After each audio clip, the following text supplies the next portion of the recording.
মানুষ মারা যাওয়ার পরে যার আত্মীয় স্বজন মারা যায় তাদেরকে এলাকাবাসী খাওয়াইতে হয় সুন্নাত।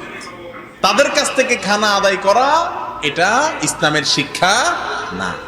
কেউ মারা গেলে যদি তার ছেলে মেয়েরা এলাকাবাসীরা না খাওয়ায়, আমরা অনেকে বলি কি মানুষটা মারা গেল, কি ছেলে মেয়ে রেখে গেল, একটু কারোর হাতও ধোয়াইলো না, এরকম বলে কি বলে না? আমি বলি যে কত বড় ছোট লোক।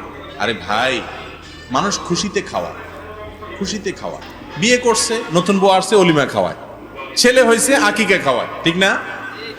সেখানে আপনি আপনার বাপ মারা গেছে, আপনি খুশি যে বা জমি জমার ভাগ এখন আমি পেয়ে যাবো, বুড়া মরে গেছে, শেষ, আসেন ফুর্তি করে আপনাদের খাওয়াই, ব্যাপারটা কি এরকম?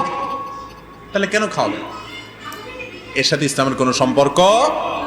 হ্যাঁ, মৃত মানুষের তরফ থেকে দান সৎকার করা জায়েজ আছে, সেই হিসাবে আপনি গরিব দুঃখীকে খানা দিলেন, সেটা দিতে পারেন। কিন্তু এটার জন্য এক নম্বর কথা কোনো দিন ঠিক হবে না, 40 3 দিনের 7 দিনা, এই দিনের কোনো ফজিলত হাদিসে আসে নাই। আপনি মন গড়া যদি বানান তার নাম বেদাত, 2 নম্বর নকল আমল, এটা করলে গুনাহ হবে। আরো কথা কি বুঝাতে পারছি?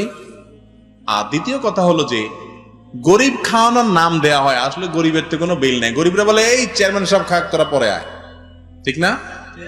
এলাকার সব মেয়েরা এসে একটা ফুর্তি ফাটতার অনুষ্ঠান সামিয়ানা টাঙ্গায়, এগুলো জায়েজ নাই।